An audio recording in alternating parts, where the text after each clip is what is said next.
الحمد لله الذي هدانا إلى سبيل الهداية والفرقان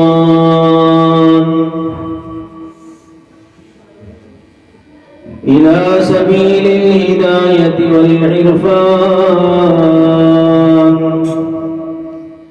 وجعلنا من أهل الإسلام والإيقان ونشهد أن لا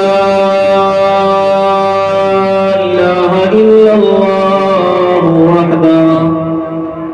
وحده لا شريك له شهادة بالقلب واللسان ونشهد أن سيدنا وسندنا وحبيبنا وإمامنا ومرشدنا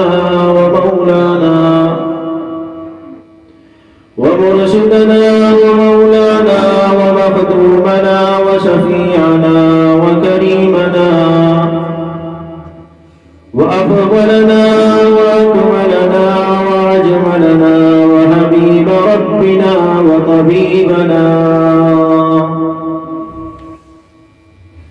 وطبيبنا وطبيب قلوبنا ومولانا محمدا عبده ورسوله الذي عرفنا ما يدخلنا الجنان وعلى آله وأصحابه أكمل الإيمان وسلم تسليما كثيرا أما بعد فأعوذ بالله من الشيطان الرجيم بسم الله الرحمن الرحيم فقد قال الله تبارك وتعالى في القرآن المجيد والفرقان الحميد والضحى والليل إذا سجى ما ودعك ربك وما قلى وللآخرة خير لك من الأولى ولسوف يعطيك ربك فترضى ألم يجدك يتيما فآوى ووجدك ضالا فهدى ووجدك عائلا فأغنى فأما اليتيم فلا تقهر وأما السائل فلا تنهر وأما بنعمة ربك فحدث فقد قال الله تبارك وتعالى في مقام آخر ألم نشرح لك صدرك ووضعنا عنك وزرك الذي أنقض ظهرك ورفعنا لك ذكرك إن مع العسر يسرا فإن مع العسر يسرا فإذا فرغت فانصب وإلى ربك فارغب فقد قال الله تبارك وتعالى في مقام آخر لقد كان لكم في رسول الله أسوة حسنة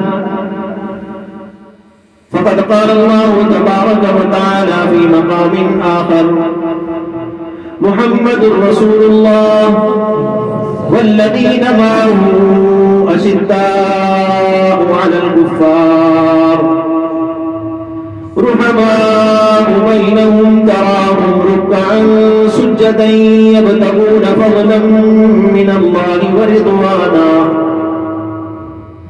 سيماهم في وجوههم من أثر السجود ذلك مثلهم في التوراة ومثلهم في الإنجيل حين خرج شطره فآزره فاستغلظ فاستوى على سوقه يعجب الزراع ليغيظ بهم الكفار وعد الله الذين آمنوا وعملوا الصالحات منهم مغفرة وأجرا عظيما صدق الله العظيم.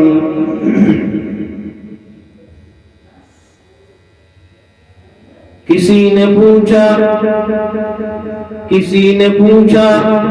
جنت کی قیمت کیا ہو، کسی نے پوچھا جنت کی قیمت کیا ہو، کسی نے پوچھا جنت کی قیمت کیا ہو، مصطفیٰ نے کہا لا الہ الا اللہ. جنت کی قیمت لا الہ الا اللہ. اس کے بعد حضور اکرم صلی اللہ علیہ وسلم کے مدینے کے کچھ حالات آپ کے کچھ گوش گزار کروں گا. آپ کی محبتوں کو سلام اور اس ذات کریم کا اتنا بڑا کرم کہ اس سردی کے موسم میں لوگ لحافوں میں بیٹھے ہیں اور آپ محمد کے دیوانے مسجد میں بیٹھے ہیں. نیند کا غلبہ بھی ہے، نیند کا وقت بھی ہے. یہ قربانی بتا رہی ہے کہ ہمیں کسی چیز کی تلاش ہے. یہ پیاس بتا رہی ہے کہ ہمیں کوئی چیز چاہیے جس کے لیے ہم یہاں جمع ہوئے. اللہ رب العزت والجلال ہمارے دلوں کو وہ چیزیں عطا فرما دے جس کے لیے ہم جنت میں جانے والے بن جائیں.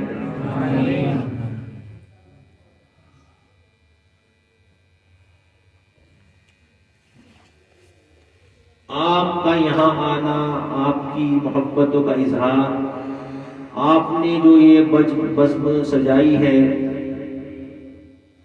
یہ ہمارے علماء حق اکابرین کا دعویٰ ہے کہ جس نے اللہ کے لیے کسی بزم کو سجایا ہوگا، اللہ کل قیامت کے دن ایسی بزم سجا کر اس کو جنت میں عطا فرما دے.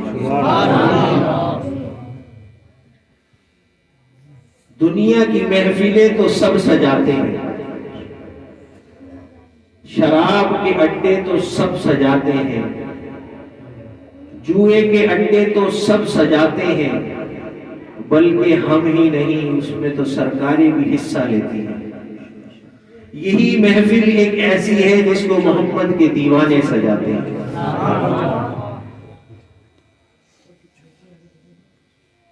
محترم المقام، واجب الاحترام، دور دراز سے آئے مہمانان اور وقت پر آئے اور بہت وقت انتظار کیا، میں بہت بہت شکر گزار ہوں. اللہ کے حضور درخواست ہے کہ اللہ تبارک و تعالی نے جس طرح سے یہاں بیٹھنا نصیب فرمایا ہے، اللہ تعالیٰ کل قیامت کے دن بھی وہی منظر ہمارے سامنے لا کر رکھ دے، ہمیں جنت میں بھی اسی طرح سے بٹھا دے. جنت وہ ٹھکانہ ہے کہ جہاں نہ پیاس ہے، نہ بھوک ہے، نہ فکر ہے، نہ فقر و فاقہ ہے. دنیا میں جھمیلے بہت ہیں، ٹینشنیں بہت ہیں، دقتیں بہت ہیں، لیکن وقت آتا ہے چلا جاتا ہے. وقت آتا ہے چلا جاتا ہے، وقت ٹھہرتا نہیں ہے. کوئی 20 سال کا بیٹھا ہوگا، کوئی 10 سال کا بیٹھا ہوگا، کوئی 60 کا بیٹھا ہوگا، کوئی 70 کا بیٹھا ہوگا. شاید 70 سے اوپر کا کوئی محفل میں نہیں ہوگا. 70 کے بعد بدن کام نہیں کرتا. اسی لیے اللہ کے رسول نے فرمایا کہ جوانی کی عبادت اللہ کو سب سے زیادہ پسند ہے.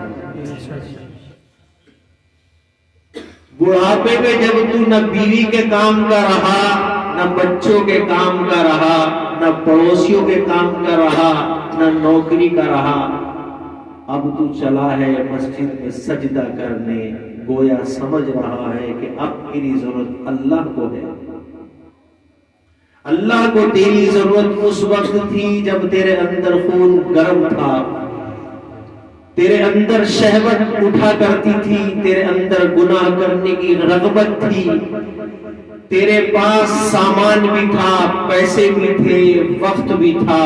اس وقت تو نے پیام سنا تھا کہ مجھے اللہ نے یہ کہا ہے، یا ایھا الناس اعبدوا ربکم الذی خلقکم من نفس۔ اللہ نے جب یہ کہا کہ میرے بندے میری عبادت کر، تیرے کان میں اگر اس وقت یہ آواز آ گئی، یہ صدا آ گئی اور تو فوراً توبہ کر بیٹھا، اللہ کو یہ عبادت اس لیے پسند آئی کہ تو بالغ ہونے کے بعد جب قرآن کی آیت سنتا ہے، یا ایھا الناس اعبدوا ربکم الذی خلقکم،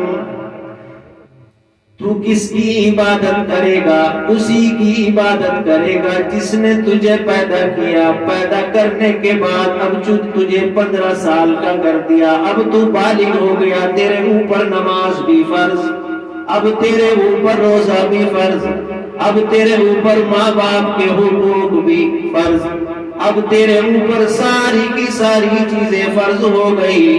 یا ایھا الناس اعبدوا ربکم الذی، اس نے کہا کہ الہ العالمین میں حاضر ہو گیا، لبیک یا اللہ، اللہ میں حاضر ہو گیا۔ اللہ نے کہا کہ بڑا خوش نصیب ہے وہ نوجوان جس نے اس عمر میں اللہ کے سامنے یعنی میرے سامنے توبہ کی۔ انما التوبة على الله للذين يعملون السيئات، جس نے اپنے گناہوں سے توبہ کر لی اللہ کے حضور، اس کے بعد اس نے وعدہ کر لیا الہ العالمین اب گناہ نہیں کروں گا۔ اللہ کہتے ہیں اے میرے بندے، تو نے کہا کہ میں گناہ نہیں کروں گا، لیکن ایسا تو ہو نہیں سکتا کہ تو گناہ نہ کرے، لیکن جیسے ہی تو توبہ کرتا ہے میں فوراً الہ العالمین فرشتوں کے سامنے کہتا ہوں نام مٹا دے اس کا ان بدبختوں میں سے جس میں میں نے اس کے اوپر جہنم کو واجب کر دیا تھا۔ فرشتے کہتے ہیں الہ العالمین، اس نے تو زمین کا کوئی حصہ نہ چھوڑا جہاں گناہ نہ کیا ہو، اس نے تو رات کو بھی گناہ کیا، دن میں بھی گناہ کیا، اس نے تو زنا بھی کیا، اس نے تو شراب بھی پی۔ الہ العالمین، آپ نے تو قرآن میں فرمایا وَلَا تَقْرَبُوا الزِّنَا إِنَّهُ كَانَ فَاحِشًا، کہ زنا کے نزدیک بھی نہ جاؤ، اپنی آنکھوں کو بھی عورتوں کے سامنے گھما کر نہ دیکھو، غیر محرم کی طرف اگر ٹیڑھی نگاہ سے بھی دیکھتے ہو اس کو بھی اللہ کا قرآن کہتا ہے وَاللَّهُ يَعْلَمُ مَا تَصْنَعُونَ۔ تیری سیدھی نگاہ تو کیا اگر تو تھوڑی سی گھما کر بھی دیکھتا ہے، تیرا رب وہ ہے تیری اس چال کو بھی جانتا ہے۔ یا ایھا الناس اعبدوا ربکم الذی خلقکم من نفس واحدہ، جس نے اپنے نفس پر قابو پا لیا یقیناً وہ جنت میں جا کر رہے گا۔ جس نے نفس پر قابو پا لیا وہ یقیناً جنت میں جا کر رہے گا۔ یا ایھا الذین آمنوا لا تتبعوا خطوات الشیطان، اے مسلمانوں، اے غیور مسلمانوں، قرآن کہتا ہے یا ایھا الذین آمنوا لا تتبعوا خطوات الشیطان، تجھے بھی میرے رب نے بنایا، شیطان کو بھی بنایا۔ اللہ خود کہتا ہے کہ اس کے چکر میں نہ پھنس جانا ورنہ وہ تجھے نہ دنیا کا چھوڑے گا نہ آخرت کا۔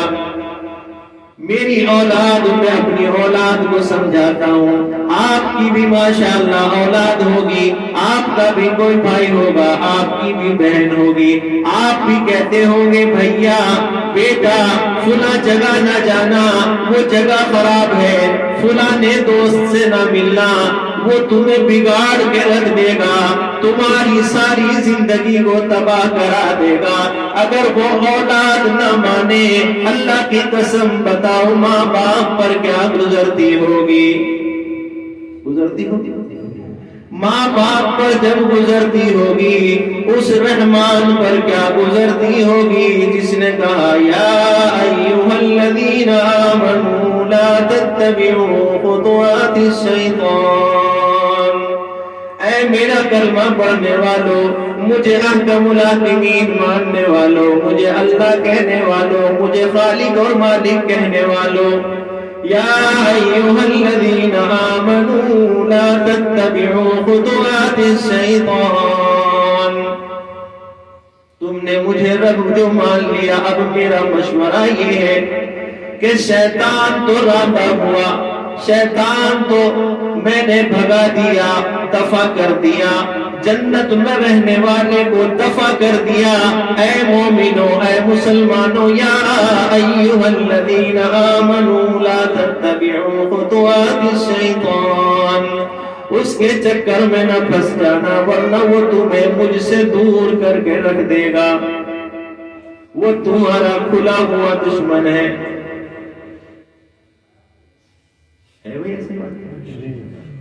اللہ نے ارشاد فرمایا اے میری روحوں، اے ساری کی ساری روحوں، ایک اعلان کرتا ہوں، ایک بات کہتا ہوں۔ سب نے کہا الہ العالمین، ارشاد فرمائیے۔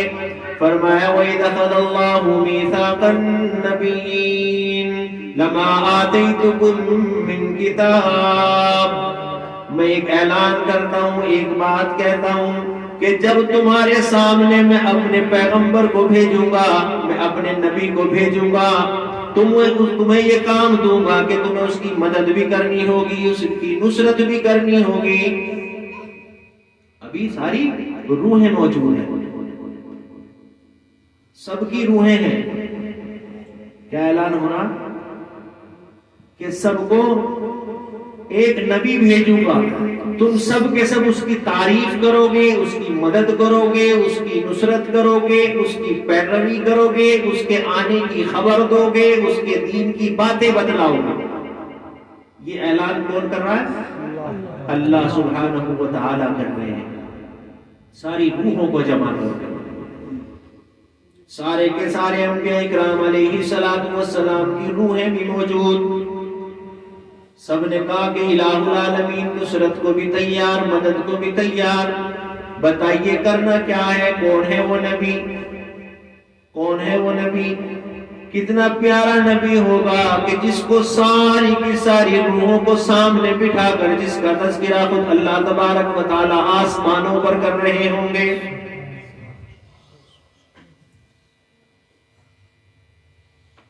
اسی بیچ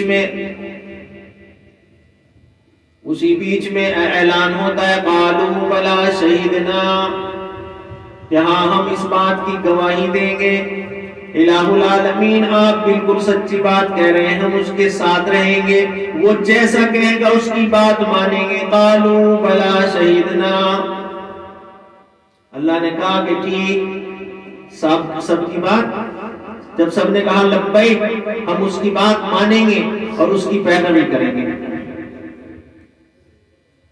اس کے بعد اعلان ہوتا ہے، اللہ تبارک و تعالیٰ کہتے ہیں تمام انبیاء اکرام علیہ السلام سے گواہ رہنا، ساری کی ساری روحیں گواہ رہنا، سارے کے سارے انبیاء گواہ رہنا کہ میں ایک ایسا نبی بھیجوں گا جو سب سے اول نہیں بلکہ سب سے آخر میں بھیجوں گا، لیکن سب سے اعلیٰ ہوگا۔ سارے انبیاء کہنے لگے، ساری روحیں کہنے لگی الہ العالمین ایسا کون سا نبی ہے، ایسا کون سا انسان ہوگا، ایسی کون سی شے ہوگی کہ جس کے لیے اتنی بڑی مجلس سجائی گئی؟ چہرہ تو دکھا دیجیے، رخ انور سے چہرہ تو ہٹا دیجئے، ہم بھی تو دیدار کر سکیں۔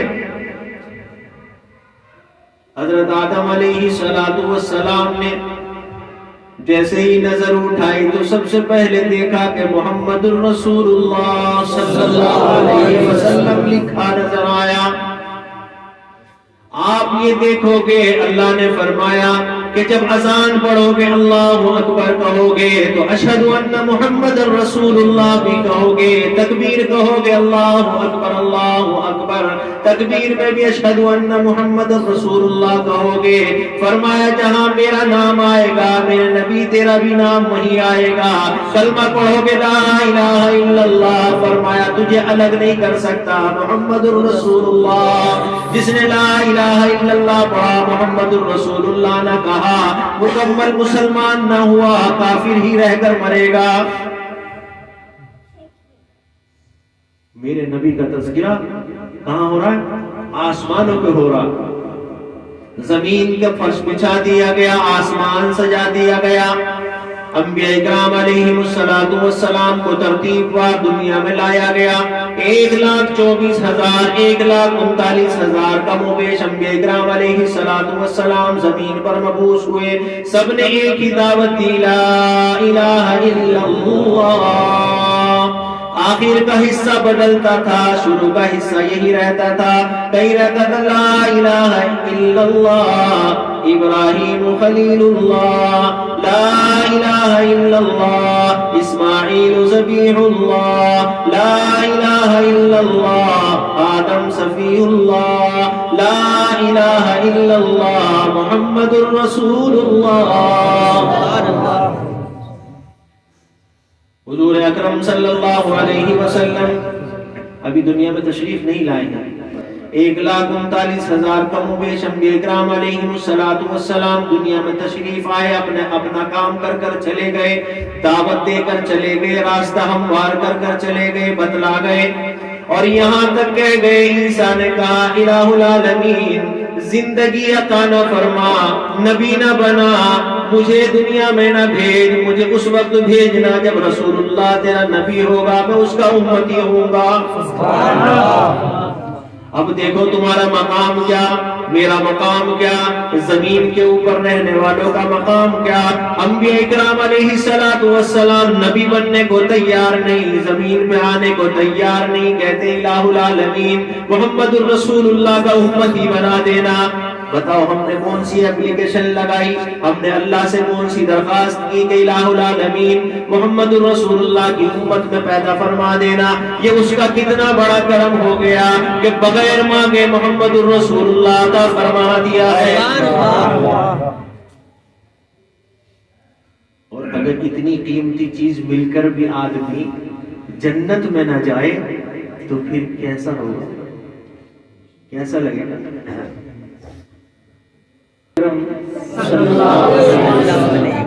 صحابہ کے سامنے اس تذکرہ کو بار بار کرتے تھے، فرماتے تھے آقا کریم صلی اللہ علیہ وسلم کہ حشر کا دن ہوگا، سارے کے سارے جنتی جنت میں چلے جائیں گے، جہنمی جہنم میں چلے جائیں گے، فیصلہ ہو چکا ہوگا، دوزخ کے دروازے بند، جنت کے دروازے بند، اب باہر کوئی نہیں، اللہ اپنے عرش پر اپنی کرسی پر، سارے کے سارے جہنمی اپنی اپنی سزا بھگتنے کے بعد جنت میں ڈال دیے جائیں گے، لیکن کچھ بد نصیب لا الہ الا اللہ کا پڑھنے والے پھر بھی جہنم میں رہ جائیں گے۔ کسی کے اوپر تو اتنا کرم ہوگا کہ اسی وقت معاف کر دیے جائیں گے، حساب کے وقت یہ، لیکن کوئی بدبخت ایسا ہوگا کہ جس کو ہزاروں سال جہنم میں جلنا پڑے گا، پھر اللہ کا رحم ہوگا، لیکن کچھ ایسے ہوں گے کہ ان پر نہ جانے کتنا عرصہ گزر جائے گا، رحمت کی نظر نہیں جائے گی، رحمت کی نظر نہیں جائے گی۔ جب لمبا عرصہ کروڑوں سال گزر جائیں گے، اللہ رضوان سے کہیں گے، جنت کے داروغہ سے کہیں گے کہ اس کو مت بتانا کہ میں نے اس کو چھوڑا ہے، دروازہ کھول دو اور پھر دیکھو یہ کرتا کیا ہے۔ دروازہ کھلتا ہے کس کا؟ جنت کا ہے۔ جنت کا۔ آج مسجد کا دروازہ مسلمان بند کرانے کے چکر میں ہے، پتہ ہے کہ جہنم میں تو جانا ہی ہے۔ دوزخ کا دروازہ چوکیدار کھولتا ہے، یہ بھاگا، گیٹ کھلا۔ آپ نے دیکھا کتا بلی اگر گھر میں بند ہو اور گیٹ کھلا مل جائے تو کیسے دوڑ کے بھاگتا ہے؟ اور اگر کوئی سزا یافتہ قیدی جیل میں ہو اور پتہ چل جائے کہ یہ سوراخ ہے نکلنے کا تو بھاگے گا کہ نہیں بھاگے گا؟ بھاگے گا۔ تو جیسے ہی باہر نکلا تو اس کی حالت ایسی ہے کہ اس سے چلا نہیں جا رہا، وہ چل نہیں پا رہا ہے بلکہ گھسٹ کر چل رہا ہے، اور بہت دوری تک اس طریقے سے چلتا ہے۔ اللہ رب العالمین دیکھ رہے ہیں، فرشتے دیکھ رہے ہیں، اور اس کے اندر سے جو رونے کی آوازیں آ رہی ہیں، جنت کی کھڑکی سے لوگ دیکھ رہے ہیں کہ دیکھو اس کے اوپر بھی لگتا ہے اللہ نے رحم کر دیا، یہ آج اس حالت میں آ رہا ہے کہ لیکن اس سے چلا کیوں نہیں جا رہا؟ کچھ دور چلنے کے بعد گھسٹ کر چلتے چلتے دیکھتا کیا ہے کہ ایک درخت نظر آتا ہے۔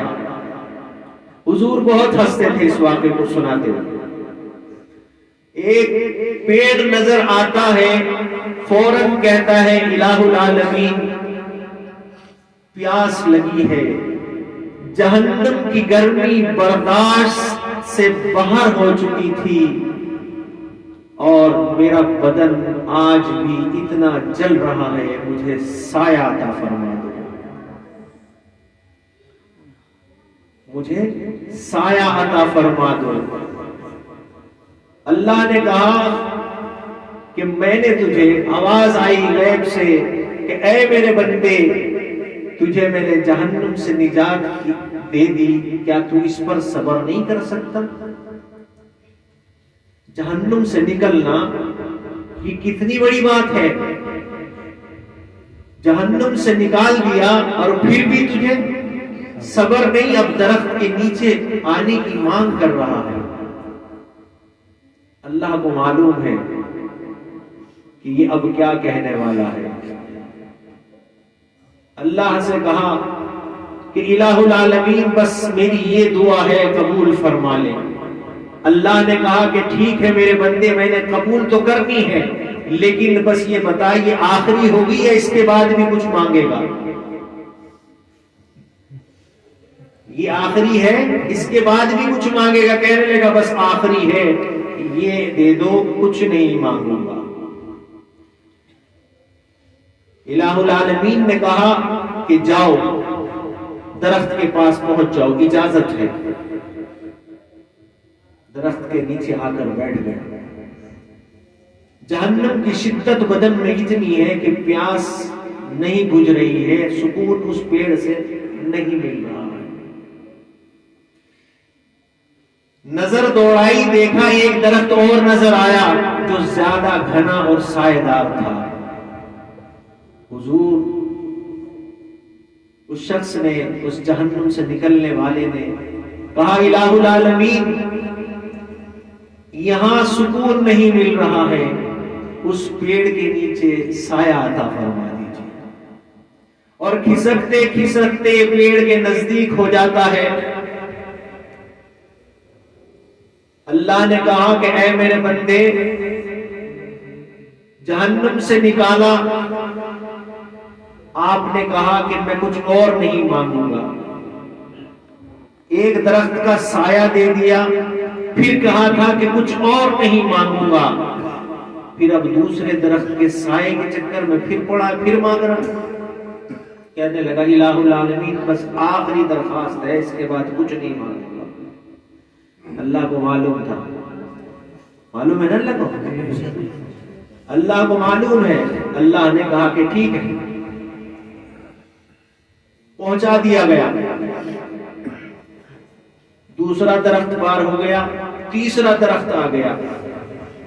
درخت کے بعد میں کچھ دور، کچھ دیر کے بعد دیکھتا کیا ہے کہ ایک نہر دکھائی دے رہی ہے. اب کہتا ہے کہ الہ العالمین اس پیڑ کے سائے میں گرمی ختم نہیں ہو رہی ہے، اس پیڑ سے جو پانی ٹپک رہا ہے اس سے پیاس نہیں بجھ رہی ہے. جہنم کی شدید گرمی آج بھی بدن میں محسوس ہو رہی ہے. بس آپ ایک کرم فرما دیجئے، نہر تک پہنچا دیجئے، میں نہر میں جا کے نہا لوں گا اور میں پیاس بجھا لوں گا. اللہ نے کہا وہ بے صبر ہے، جہنم سے نکالا، ایک درخت کے نیچے سایہ دے دیا، تو نے سایہ مانگا، دوسرا دے دیا، تیسرا دے دیا. اب تو نہر کے پاس آنے کی درخواست کرنے لگا، کہنے لگا الہ العالمین بس آخری خواہش ہے، اس کے بعد کچھ نہیں مانگوں گا. اللہ نے کہا ٹھیک ہے، منظور. نہر کے پاس آ گیا، نہر میں غوطے لگائے گا، پانی پیے گا، پیاس نہیں بجھے گی، شدت کم نہیں ہوگی، شدت کم نہیں ہوگی.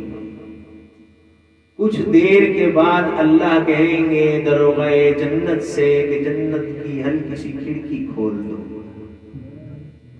کھڑکی کھلی دیکھے گا، دوڑ لگائے گا اور جا کر لپٹ جائے گا کھڑکی سے اور دروغہ سے کہے گا کہ اللہ نے مجھ پہ کرم کر دیا ہے، اندر آنے دو.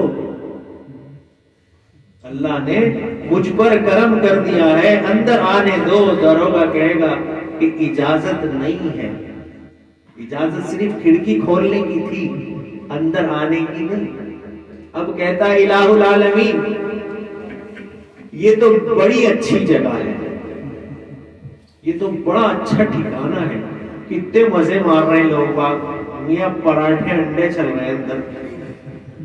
ہم تھے کہ وہاں اس دن سے کوئلہ بنے ہوئے تھے. یہ تیری بدبختی تھی، یہ ان کی خوش قسمتی تھی جنہوں نے اللہ کی مانی تھی، وہ جنت میں پراٹھے اور انڈے تو کھائے نہیں کھائے.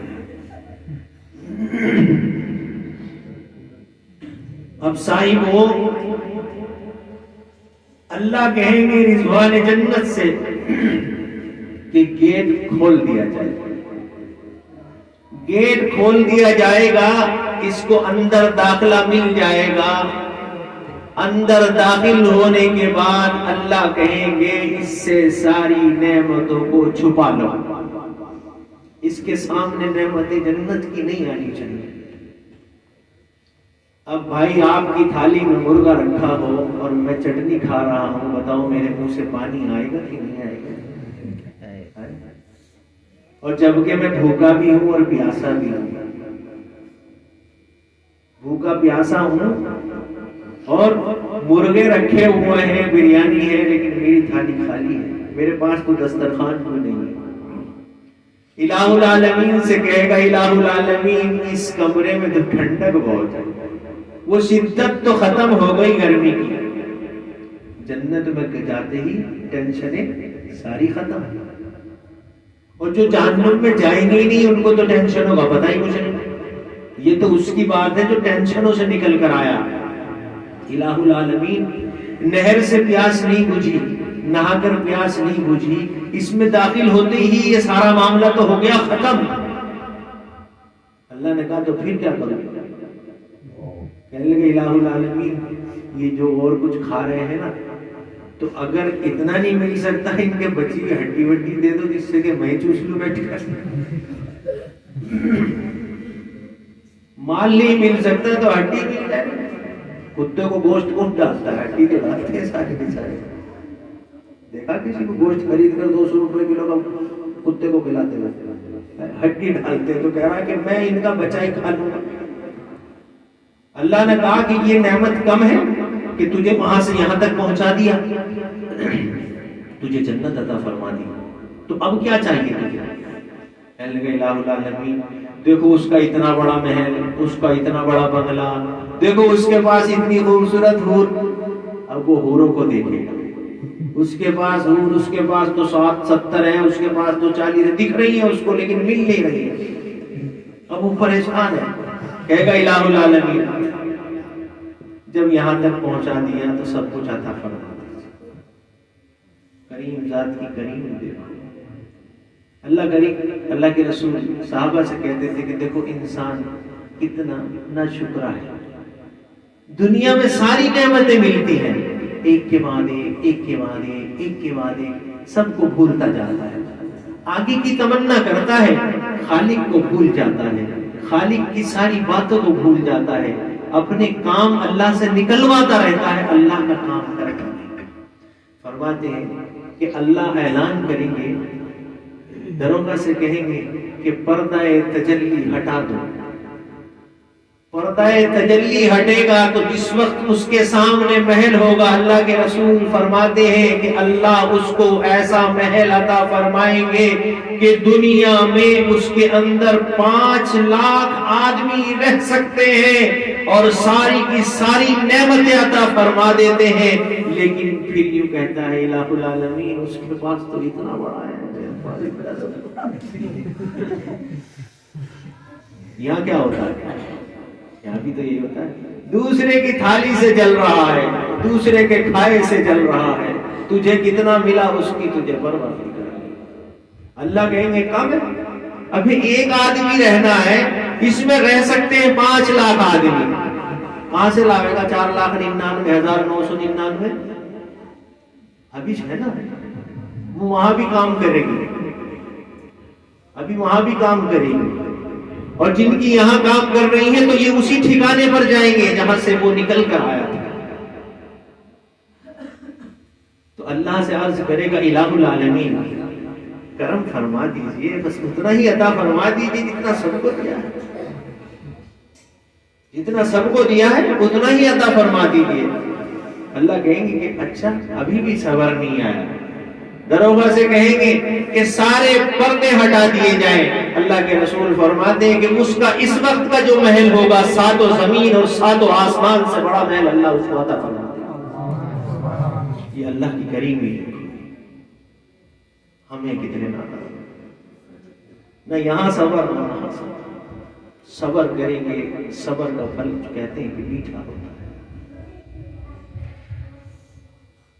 اللہ کے رسول صلی اللہ علیہ وسلم کی بیعت سے پہلے، آپ کے آنے سے پہلے ساری دنیا کو سجا دیا گیا، ساری کائنات کو سجا دیا گیا۔ اللہ کے پیارے حبیب صلی اللہ علیہ وسلم ابھی تشریف نہیں لائے، تمام انبیاء اکرام نے جو محنتیں کی، لوگوں نے ساری کی ساری محنتیں بھلا دی، ساری کی ساری محنتیں بھلانے کا دیکھیے کیا مسئلہ ہوتا ہے کہ عرب ملک ہے جہاں حضور اکرم صلی اللہ علیہ وسلم مبعوث ہوئے، خطہ ارض کے اوپر سب سے مقدس جو جگہ ہے وہ جگہ ہے جہاں اللہ کے رسول صلی اللہ علیہ وسلم کو اللہ نے بھیجا ہے کہ نہیں؟ ساری کی ساری کائنات میں سب سے اچھی زمین وہ جہاں اللہ نے اپنے حبیب کو پیدا فرمایا، اور سارے کائنات میں سب سے اچھی اور عمدہ جگہ وہ جہاں اللہ نے اپنے حبیب کو سلایا۔ دونوں جگہ مقدس، جہاں حبیب تشریف لائے وہ مقدس، جہاں تشریف فرما ہے وہ مقدس۔ حضور اکرم صلی اللہ علیہ وسلم کے زمانے سے پہلے، آنے سے پہلے، بعثت سے پہلے سارے کے ساری دنیا میں ایسا خونخوار مچا ہوا تھا، ایسی آفتیں آئی ہوئی تھی، کوئی کسی کو کھاتا نہ دیکھتا تھا، کوئی کسی کو پیتا نہ دیکھتا تھا، اگر کسی کا جانور کسی کے کھیت میں چلا جائے اس کے وہ تھن کاٹ لیا کرتے تھے، بلکہ وہیں ذبح کر کر کھا لیا کرتے تھے۔ چھوٹی چھوٹی سی باتوں کے اوپر، ایک ایک گلاس پانی کے اوپر جنگ و جدال ہو جایا کرتا تھا، ہزاروں کے ہزاروں خون ہو جایا کرتے تھے۔ حضور اکرم صلی اللہ علیہ وسلم دنیا میں تشریف نہیں لائے، چاروں طرف اندھیرا ہی اندھیرا ہے، گھور اندھیرا ہے۔ حضور اکرم صلی اللہ علیہ وسلم میرے نبی، آپ کے نبی، دنیا میں تشریف لانے کی تیاری ہو گئی، دنیا میں تشریف لانے کی تیاری ہو گئی۔ کتنی مقدس ماں ہے، ساری کی ساری دنیا میں روز اول سے لے کر قیامت تک ساری روحوں میں سے جس روح کو چنا وہ آمنہ ہے، جس کے وطن سے محمد الرسول اللہ صلی اللہ علیہ وسلم پیدا ہوئے، ساری دنیا کی ماؤں سے سب سے افضل میرے حبیب کی ماں حضرت آمنہ رضی اللہ تعالی عنہا، حضور اکرم صلی اللہ علیہ وسلم وطن میں آ گئے، دنیا میں آنے کی تیاری ہو گئی، دنیا میں حضور آنے کی تیاری شروع ہو گئی۔ اللہ کا کمال دیکھیے، اللہ کا جلال دیکھیے، اللہ کی کریمی دیکھیے، اللہ کا معاملہ دیکھیے، انسان کی سمجھ میں آئے یا نہ آئے، اللہ کا معاملہ اللہ جانتے ہیں۔ ہم کون ہوتے ہیں جو اللہ کے بیچ میں ٹانگ اڑائیں کہ تو نے ایسا کیوں کر دیا، تو ایسا کیوں کرتا ہے؟ ہم ہوتے کون ہیں اس کو مشورہ دینے والے؟ اگر جس نے مشورہ دیا سمجھو اس نے اپنا ایمان کھو دیا۔ جس نے اللہ کو مشورہ دیا کہ اللہ یوں کر دیتے تو سمجھو اس نے اپنا ایمان کھو دیا، وہ کلمے سے چلا گیا۔ تیرا اللہ نے تجھے لے کر کھایا تھوڑا ہی ہے تیرا مشورہ مانے گا؟ لیا ہے کچھ ہم سے کچھ لیا اللہ نے؟ ہاں، تو ایسی بات زبان سے نہیں نکلنی چاہیے کہ اللہ یوں کر دیتے۔ ایک بزرگ کا واقعہ لکھا ہے تو کہ وہ نکلے جا رہے تھے اور سامنے دیکھتے کیا ہے، ایک پہاڑ ہے، اور پہاڑ جو ہے پتھروں کا ہے، گھاس نہیں ہے۔ ہر طریقے کے پہاڑ ہوتے ہیں نا، ہریالی بھی ہوتی ہے، پھول والے بھی ہوتے ہیں، مٹی کے بھی ہوتے ہیں، پتھروں کے بھی ہوتے ہیں، کالے پتھر کے بھی ہوتے ہیں۔ تو یہ بڑے میاں اللہ والے کہتے ہیں الہ العالمین کتنا اچھا ہوتا اگر ان پہاڑوں کے اوپر گھاس ہوتی، ان پہاڑوں کے اوپر گھاس ہوتی تو کتنا سہانے لگتے یہ پہاڑ۔ اللہ نے کہا اچھا تو مجھے مشورہ دینے کے لیے ہے، تجھے میں نے اسی لیے بھیجا تھا کہ تو مجھے مشورہ دے گا، ٹھیک ہے ابھی بتاتا ہوں۔ فوراً اللہ کی پکڑ آئی اور اللہ نے پیشاب بند کر دیا، پیشاب بند کر دیا۔ اب روتا پھرتا ہے، الہ العالمین یہ کیا ہوا؟ کہنے لگا تو مجھے مشورہ دیتا ہے کہ یہاں گھاس ہونی چاہیے، اچھا لگتا ہے، تو اپنے آپ سے تو نمٹ لے پہلے کہ تیرے ساتھ کیا ہو رہا ہے، تو میری خدائی میں حصہ لینے کے لیے بیٹھا ہے۔ ایسی لفظ زبان سے نہیں کہنے چاہیے۔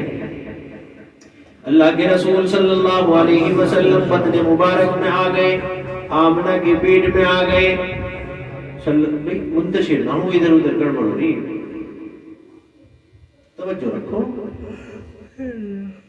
بطن مبارک میں آ گئے، حضور اکرم صلی اللہ علیہ وسلم، حضور اکرم صلی اللہ علیہ وسلم کے دنیا میں آنے سے پہلے جو بحران مچا ہوا تھا، جو حالات خراب ہوئے تھے، اسی کا ایک نمونہ دیکھیے کہ حضور اکرم صلی اللہ علیہ وسلم کی پیدائش سے تقریباً 60 دن پہلے یا 61 دن پہلے عام الفیل کا ایک حادثہ ہوا۔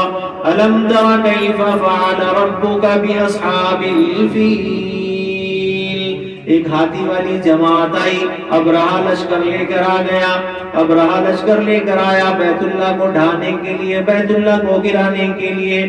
ابھی حضور تشریف نہیں لائے، حضور اکرم صلی اللہ علیہ وسلم کے دادا عبد المطلب بیت اللہ کے متولی تھے، بیت اللہ کے متولی تھے۔ متولی تو سمجھتے ہیں، آج بھی مسجدوں میں متولی ہوتے ہیں، متولی تھے۔ ابرہہ نے سب سے پہلے آتے ہی حضرت عبد المطلب کے بہت سارے اونٹ، بہت ساری بکریاں پکڑ لی اور کہنے لگا کہ ہم نے سنا ہے کہ بیت اللہ کے جو متولی ہیں ان کی بکریاں ہیں، پہلے ان کو سنبھالتا ہوں۔ ابرہہ کی لشکر تھوڑی بہت نہیں، ہزاروں کی تعداد میں ہاتھی ہیں، ہزاروں کی تعداد میں اونٹ ہیں، ہزاروں کی تعداد میں آدمی ہیں، اور سارے کے سارے اپنے سامان اوزار ساتھ لے کر آئے ہیں بیت اللہ کو ڈھانے کے لیے، بیت اللہ کو گرانے کے لیے۔ 60 دن پہلے حضور تشریف نہیں لائے، دادا عبد المطلب کے سارے جانور پکڑ لیے۔ ابرہہ نے کہنے لگا وہ بیت اللہ کے متولی، یہ جانور تجھے میں نہیں دوں گا اور تیرا بیت اللہ بھی گراؤں گا۔ دادا عبد المطلب گئے، جا کر کہنے لگے اور ظالم بادشاہ یہ میرے جانور مجھے دے دے. کہنے لگا تو بیت اللہ کا متولی ہے؟ کہنے لگا ہاں متولی ہوں. لیکن کہنے لگا پہلے تو نے بیت اللہ کو چھڑانا پڑے گا, اس کے بعد تجھے تیرے جانور ملیں گے. دادا عبد المطلب کہنے لگے مجھے میرے جانوروں سے مطلب, مجھے بیت اللہ سے کوئی مطلب نہیں. کہنے لگا بھائی یہ کیا بات, متولی بھی ایسے ہوتے ہیں؟ مسجد چھوڑ دی تو کہ جانو تم. دادا عبد المطلب کہنے لگے کہ جانور میرے, یہ میری کمائی کے, یہ میری حلال کمائی کے. بیت اللہ کس کا گھر ہے؟ بیت اللہ اللہ کا گھر ہے, وہ اس کا ذمہ دار ہے, جب وہ چاہے گا وہ چھڑا لے گا, مجھے میرے جانور دے دو. ابرا کہنے لگا اچھا یہ بات ہے, لے جا بھائی اپنے جانور. اللہ کی ایک سنت یاد رکھنا میرے عزیز دوستو, جو جتنا بڑا گھمنڈی ہوگا, جتنا بڑا ظالم ہوگا, اللہ تعالیٰ اس کے اوپر چھوٹا سا آزمائش کا ایک ٹکڑا بھیجتے ہیں, اسے نیست نابود کر دیتے ہیں. اللہ کی سنت ہے, جو جتنا بڑا ظالم ہوگا, جتنا بڑا خبیث ہوگا, اس پہ عذاب چھوٹا سا آئے گا, لیکن اس کی تکلیف کتنی ہوگی, اس کی تکلیف کتنی ہوگی وہ وہی اندازہ لگا سکتا ہے. اللہ میری اور آپ کی حفاظت. ابرہا نے سارے کے سارے جانور دادا عبد المطلب کو دے دیے,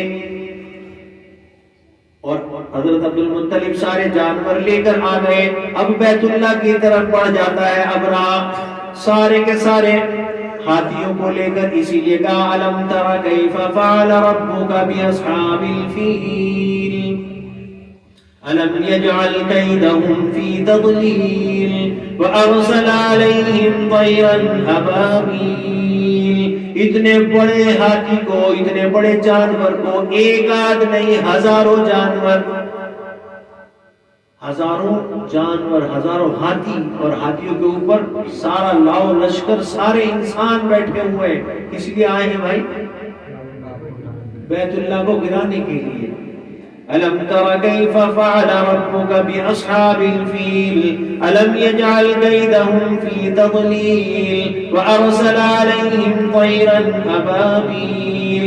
اتنا بڑا لشکر, اتنا بڑا جانور, ہاتھی جیسا. اللہ نے کہا کہ تو میرے گھر کو گرانے آیا, تو اتنا بڑا لشکر لے کر آیا, تو مجھے نہیں جانتا, تیرا جانور اتنا بڑا, میرا جانور کتنا سا, پھر دیکھ تیرا کیا کرتا ہے. ہاتھی اتنا بڑا. ابابیل ایک چڑیا ہے, چھوٹے سے سائز کی, جو چڑیا عموماً ملتی ہے نا, اس ٹائپ کی ایک چڑیا ہے ابابیل. کچھ چڑیا گھومتی ہوئی لوگ اس کو بھی ابابیل کہتے ہیں, لیکن وہ والی ابابیل اب نہیں ہے, جو اس وقت کی ابابیل تھی.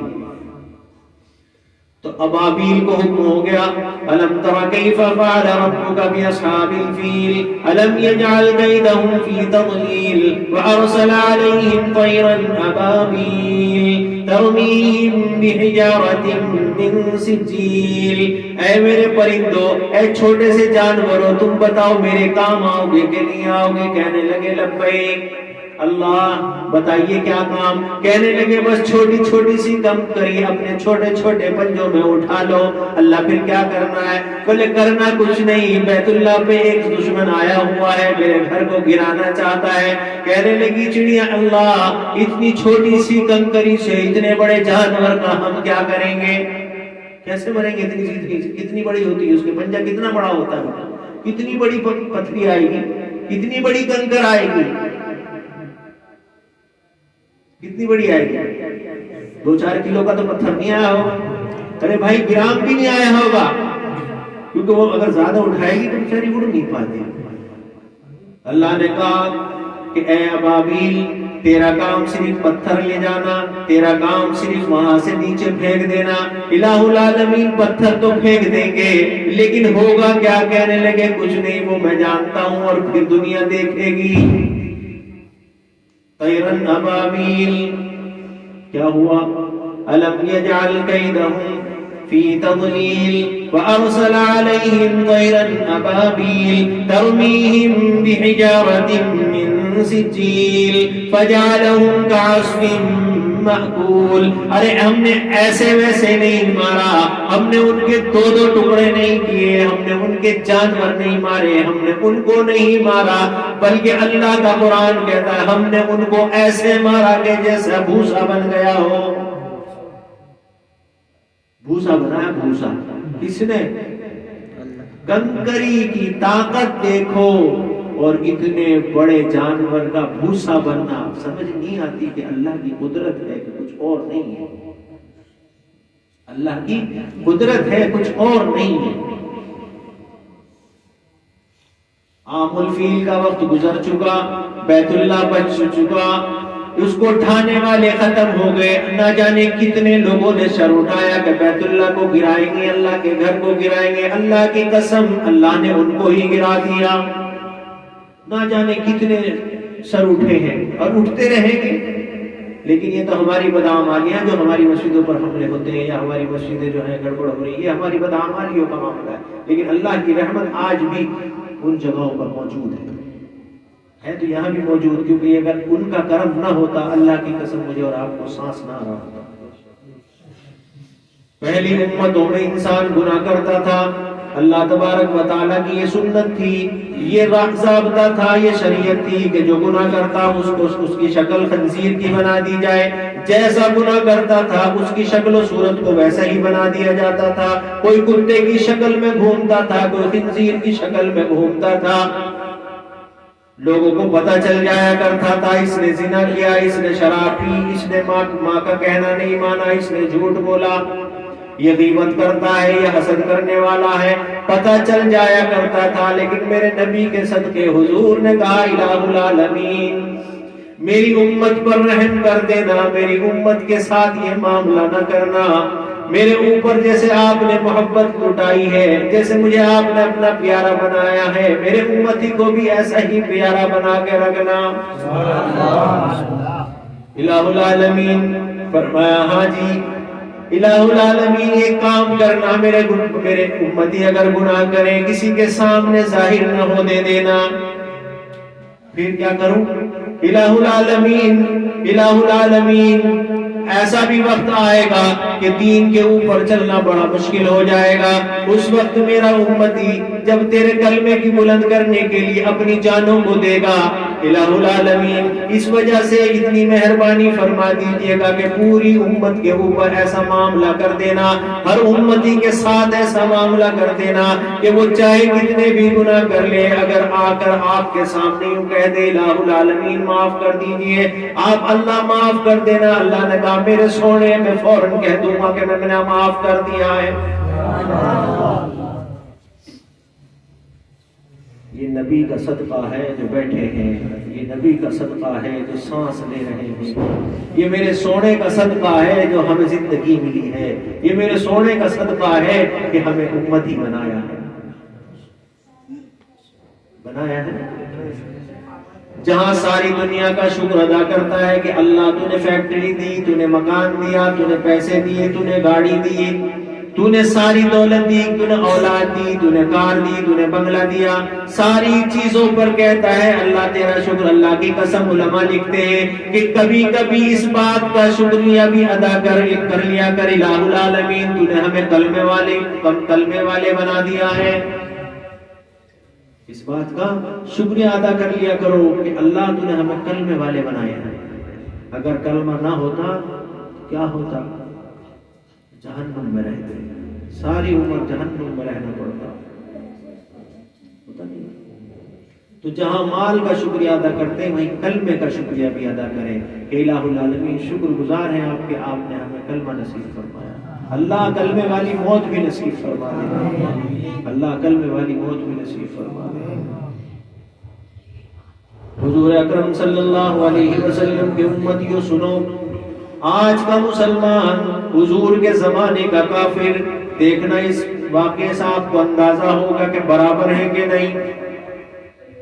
حضور کے زمانے کا کافر، آج کا مسلمان، امیہ ابن خلف، حضور کا دشمن، دین کا دشمن، قرآن کا دشمن، بیت اللہ کا دشمن، ابو بکر کا دشمن، علی کا دشمن، عثمان کا دشمن، سارے کے سارے صحابہ کا دشمن امیہ ابن خلف چودھری ہے مکہ کا. ایک دن گھوڑے کو پانی پلاتا ہے، پلاتے پلاتے ادھر سے نبی اکرم صلی اللہ علیہ وسلم تشریف لائے. کہنے لگے امیہ کیا کر رہا ہے؟ غلط بات کہی. امیہ بھائی ایسے نہیں چلے، دھیان ادھر، ڈسٹرب مت کرو. ایک وقت میں ایک کام کرو، آپ سب کو ڈسٹرب کرو گے، یا تو سب کو لے جاؤ یا پھر آپ بیٹھ جاؤ. امیہ ابن خلف گھوڑے کو پانی پلا رہا ہے. حضور اکرم صلی اللہ علیہ وسلم تشریف لائے. کہنے لگے امیہ کیا کر رہا ہے؟ غلط بات کہی. کہنے لگا تجھے میں قتل کروں گا. جواب دیکھا، تجھے میں قتل کروں گا. حضور نے کہا کہ انشاءاللہ میں تجھے قتل کروں گا. بھائی اب بتاؤ کچھ غلط ہوا؟ کچھ غلط ہوا؟ بھائی اس نے کہا سب سے پہلے کہ میں تجھے قتل کروں گا، تو حضور نے اس کا جواب دیا کہ انشاءاللہ میں تجھے قتل کروں گا. تو کوئی غلط بات نہیں، جواب تو دیا نا. اینٹ کا جواب اینٹ سے، اتنا ہی تو ہے. آج کا مسلمان اس وقت کا کافر. امیہ ابن خلف نے جیسے ہی یہ بات حضور اکرم صلی اللہ علیہ وسلم کی زبان مبارک سے سنی، روتا ہوا چلا گیا. گھر میں جا کر کہنے لگا اپنی بیوی سے میں لٹ گیا، تباہ ہو گیا، برباد ہو گیا، اب میں ہلاک ہونے والا ہوں، میں مرنے والا ہوں. بیوی کہنے لگی تیرے پہ کیا آفت آ گئی؟ کہنے لگا کہ تجھے نہیں پتا میرے ساتھ کیا معاملہ ہو گیا. کہنے لگی بتا تو صحیح کیا ہوا. کہنے لگے کہ میں نے حضور سے یوں کہا، میں نے محمد سے یوں کہا کہ میں تجھے قتل کروں گا. اس نے مجھ سے کہا کہ انشاءاللہ میں تجھے قتل کر دوں گا. کہنے لگی پگلے اس میں کیا بات ہو گئی؟ تو نے جو کہا انہوں نے بھی وہی کہہ دیا. کہنے لگی تو نہیں جانتی 40 سال ہو گئے اس کی زندگی کو دیکھتے دیکھتے، اس نے جو بھی کہا اللہ نے وہ پورا کر کے دکھایا ہے. کاش اگر مسلمانوں کی بات سمجھ آ جائے آج کہ جو حبیب نے کہا ہے وہ سچ ہو کر رہے گا. اس وقت کے کافر کو اتنا یقین تھا. کہنے لگا کہ تجھے نہیں پتا 40 سال ہو گئے اس کو ہم دیکھ رہے ہیں، جو وہ کہتا ہے وہ اوپر والا کر دیتا ہے. اوپر والا کہنے لگی پگلا ہو گیا، تیرا دماغ کھسک گیا، تجھے پتا نہیں ہم اس کو کتنا مارتے ہیں، اس کو کتنا ہم لہولوان کرتے ہیں. اتنی زور زور سے چلانے لگا، اتنی زور زور سے رونے لگا کہ سارے کے سارے محلے والے اکٹھے ہو گئے کہ آج امیہ ابن خلف پر نہ جانے کیا گزر رہی ہے، کیا بات ہو گئی. ابو جہل بھی آ گیا، ابو لہب بھی آ گیا، عتبہ بھی آ گیا، شیبہ بھی آ گیا. سارے کے سارے دیکھنے لگے کہ میت تو کوئی پڑی نہیں، جنازہ تو کوئی ہے نہیں، اس قدر کا چلا کیوں رہا ہے. امیہ ابن خلف نے سے پوچھا ابو جہل نے، ابے کیا آفت آ گئی، مکے کا سردار ہو کر اتنا چلاتا ہے. کہنے لگا او ابو جہل تجھے نہیں پتا اب میری موت کا وقت قریب آ گیا ہے. کہنے لگا بھئی کیا مصیبت آ گئی؟ بولا نہیں جاتا. امیہ ابن خلف کی بیوی کہتی ہے کہ اس کا دماغ خراب ہو گیا، پاگل ہو گیا. کہتا ہے کہ محمد نے یوں کہہ دیا کہ تجھے مار دوں گا، تجھے انشاءاللہ میں قتل کر دوں گا. اور جب سے اتنا چلا رہا ہے، اتنا رو رہا ہے. کہنے لگے پاگل، تجھے پتا ہے کہ ہم کتنا مارتے ہیں اس کو، جہاں سے نکلتا ہے اس کو مارتے ہیں. قربان جاؤں. امیہ ابن خلف تھا تو کافر، مرا تو مشرک ہے، بات بڑی غضب کی کہہ گیا. کہنے لگا ابو جہل ابو لہب تمہیں نہیں پتا، تم نہیں جانتے مارنا اگر کوئی کمال ہوتا. بلال حبشی کو اتنا مارا، اس نے کلمہ نہ چھوڑا. سمیہ کی ہم نے ٹانگیں چیر دی، اس کو ختم کر دیا، لیکن اس نے کلمہ نہ چھوڑا. او مسلمانوں سنو تو صحیح، نبی کا فرمان آ گیا، نبی کی بات آ گئی، قرآن آ گیا، قرآن تیرے میرے کانوں میں آ گیا. تو نے دین پہ کچھ خرچ کیا نہیں، اس لیے تیرے اندر دین کی اہمیت نہیں. کہنے لگا اگر مارنا کوئی کمال کی بات ہوتی، ہم نے سمیہ کو مارا. ابو جہل کہتا ہے کہ ہم نے سمیہ کو مارا، اس کو مارا، اس کو مارا، سب کے نام گنا کر کہنے لگا کہ اس وقت تو محمد نے کچھ نہ کیا۔ کہنے لگا تمہیں نہیں پتا، اس نے انشاءاللہ نہیں کہا تھا، آج انشاءاللہ مسلمان کہتا ہے پھر بھی کام نہیں کرتا۔ ہوتا ہے نا، کافر کو بھی یقین تھا کہ انشاءاللہ محمد کے منہ سے نکل گیا ہے تو اب میرا کام تمام ہو کر رہے گا۔ کچھ دن کے بعد جنگ بدر کا موقع آیا۔ جنگ بدر میں کفار جانے لگے، حضور اکرم صلی اللہ علیہ وسلم کے جانثار بھی چلنے لگے، سارے کے سارے جانثار بدر میں اکٹھے ہو گئے۔ ادھر سے ابو جہل بھی تیاری کر رہا ہے، ابو لہب بھی تیاری کر رہا ہے۔ اب دیکھتا کیا ہے کہ امیہ ابن خلف دکھائی نہیں دیتا۔ سب نے کہا کہ بھئی امیہ ابن خلف کدھر ہے؟ کہنے لگا بھئی دکھائی نہیں دے رہا، دیکھ کر آؤ کہاں ہے۔ اللہ کی قسم کتاب میں لکھا ہے کہ امیہ ابن خلف چادر اوڑھ کر ایک گھر میں اپنے کونے میں بیٹھا ہوا تھا۔ حضور کے زبان مقدس پر کتنا بھروسہ تھا۔ ابو جہل گھر میں گھسا، بیوی سے پوچھا امیہ ابن خلف، کہنے لگا پاگل ہو گیا، کونے میں چادر اوڑھ کر بیٹھا ہوا ہے۔ ابو جہل اندر جا کر کہنے لگا او پگلے، ادھر دیکھ اس کے ساتھ آج لڑائی کا معاملہ ہے اور تو یہاں چھپ کر بیٹھا ہے، وہ تو تھوڑے سے ہیں، نمٹا کر جلدی آ جائیں گے۔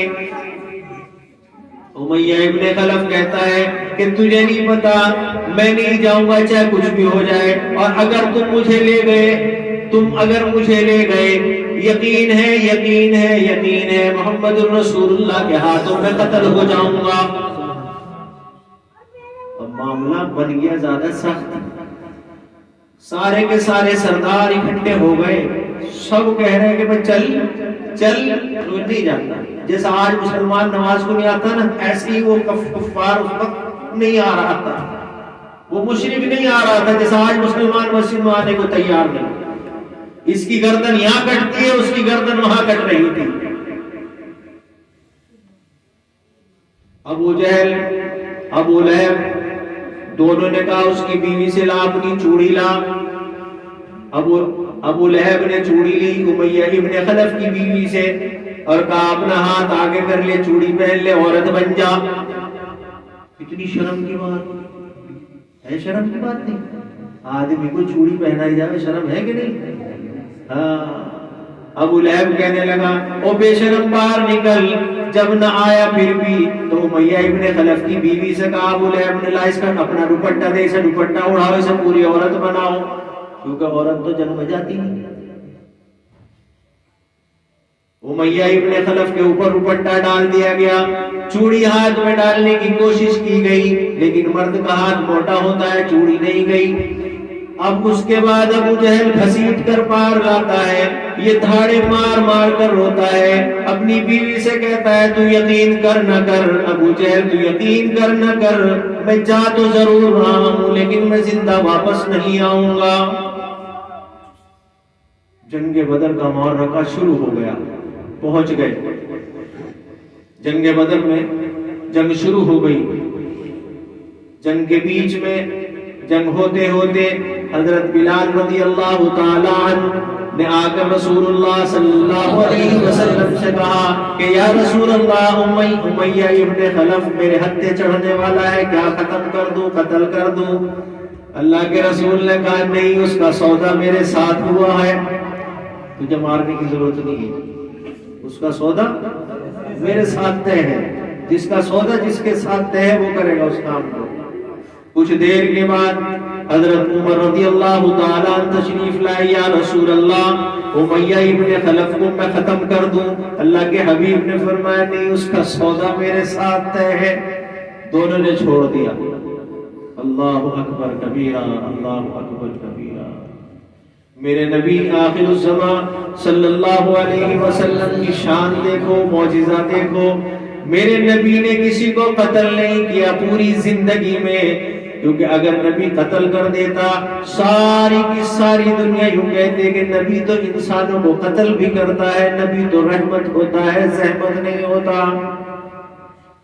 حضور اکرم صلی اللہ علیہ وسلم نے ایک صحابی سے جس کے ہاتھ میں ایک کھجور کی ٹہنی تھی فرمایا کہ لا یہ ٹہنی مجھے دے دے. کھجور کی ٹہنی سمجھتے ہیں؟ کھجور کی ٹہنی آپ نے اپنے ہاتھ مبارک میں لی اور اس کو ہلکا سا اس کی گردن پہ ٹچ کیا. ٹچ کرنے کے بعد امیہ ابن خلف جیسے روتا جاتا ہے اور چیختا جاتا ہے، چلاتا جاتا ہے. کچھ دیر کے بعد حدیث شریف میں آتا ہے اس کی آواز گدھے کی جیسی ہو گئی. ابو جہل آ گیا، ابو لہب آ گیا. اب ظالم اتنا شور کیوں مچاتا ہے؟ جن کے ہاتھ کٹ گئے شور تو وہ بھی نہیں مچاتے، جن کے پیر کٹ گئے شور تو وہ بھی اتنا نہیں مچاتے، جن کی آنکھیں پھوٹ گئی شور تو وہ بھی نہیں مچاتے. تجھے ایسی کیا مصیبت آ گئی؟ تجھے تو صرف ہلکی سی خراش آئی ہے. امیہ ابن خلف کہتا ہے ابو جہل تجھے نہیں پتا، جن کے ہاتھ کٹے وہ جن کے ہاتھ سے کٹے، ہاتھ کٹنے کی تکلیف الگ ہوگی، جن کی گردنیں کٹی ان کی تکلیف الگ ہوگی، جن کی آنکھیں پھوٹی ان کی تکلیفیں الگ ہوں گی، لیکن میرے تو گردن پہ محمد الرسول اللہ صلی اللہ علیہ وسلم کی چھڑی لگ گئی ہے. تجھے کیا بتاؤں، مجھے اتنا درد ہے، اگر میری موت آ جائے وہ زیادہ اچھا ہے، میں یہ دکھ برداشت نہیں کر سکتا.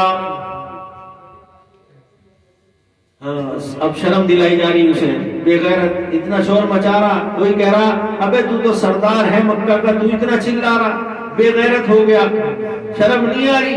کہنے لگا اللہ کی قسم اتنی تکلیف ہو رہی ہے، اتنی تکلیف ہو رہی ہے کہ میں تمہیں بیان نہیں کر سکتا. کتابوں میں آتا ہے کہ گدھے کی جیسی آواز ہو رہی ہے اور چلا رہا ہے.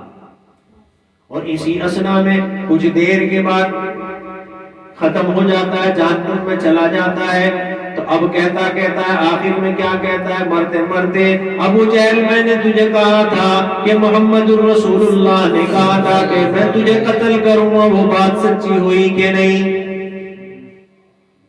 میں نے کہا تھا نا کہ مجھے نہ لے کے جاؤ، میں واپس نہیں جاؤں گا. کل مشرک کی زبان پر، دماغ پر رسول اللہ کی باتوں کا ایسا عمل تھا.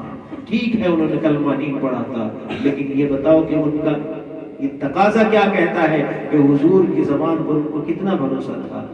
اگر اتنا بھروسہ آج مسلمانوں کو ہو جائے اللہ کے رسول پر تو سمجھ لو کہ سارا معاشرہ سدھر جائے، ساری زندگیاں سدھر جائے، سارے آپس میں اتفاق اور اتحاد ہو جائے.